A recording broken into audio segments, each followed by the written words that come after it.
$1 million on the line here. Azeri went through with 3 victories in the race. Zenyatta with a couple. Who adds their name to that list of fabulous fillies and mares that have been to the winner's circle for the Apple Blossom? We'll find out here in just a few moments. Plum Pretty heads in, heavy favorite outside. Frank Maramati has the live call. In the Apple Blossom, and Plum Pretty hopped slightly. 12:22 is sprinting quickly to the lead.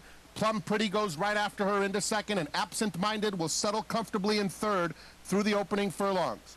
Holy Heavens is fourth, about 5 lengths off the lead, and no surprise as Tiz Ms. Sue is the early trailer. The pace appears moderate, and it's 12:22, carving out the fractions with Plum Pretty a length and a half back second. Absinthe Minded third, 2.5 lengths off the leader. She's a length and a half in front of Holy Heavens, and then it's Tiz Ms. Sue at the back. 7 lengths covers the field. There's a half mile to go in the Apple Blossom.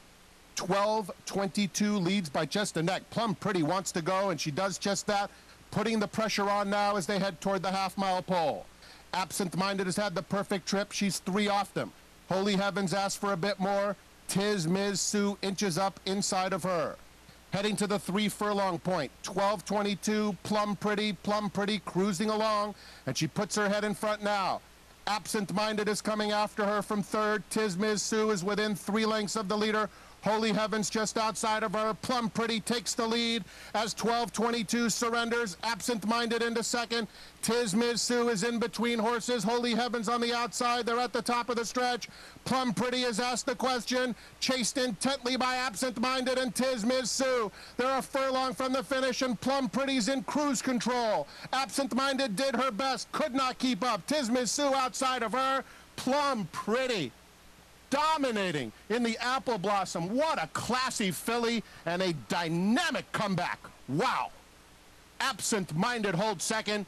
Tiz Ms. Sue was third.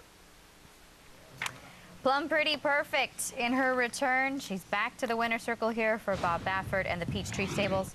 We'll take a look at the replay here, and then we're going to go back to the start. A little slow away from the gate, but at this stage, Rich, she rolls up outside of the other speed, but Absinthe Minded also in a great position, just comes out off her hip. Yeah, Plum Pretty needed to be as dominant as she was to win this race, because that was a very bad beginning for her in a race that she had to need after all that time on the sidelines. You can see Rafael Bejarano, the phrase is feet in the dashboard. I mean, he had a handful of racehorse. He can wait no longer. Off he goes, and here come the challenges. And you figure that with the bad break, Plum Pretty might be vulnerable. Well, that question gets answered in the space of a couple jumps here. You can see that Absinthe Minded is all in.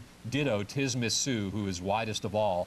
Plum Pretty keeps on finding, and she wins clear. He never has to use the stick. Maybe flags it at her a few times there as Plum Pretty home on top. Watch Absinthe Minded here, too, as she finishes second. I'm still so impressed by her. She's not going to get to Plum Pretty, obviously, but she pins her ears and will not let the third-place finisher go by. This is a very classy filly in defeat and just a dominating win. Yeah, remember, Tiz Ms. Sue was 3 lengths better than, well, actually 5 3/4 lengths better than Absinthe Minded in the Grade 3 Azeri. So Absinthe Minded continues her general dominance over Tiz Ms. Sue. She's beat her in 3 of 4.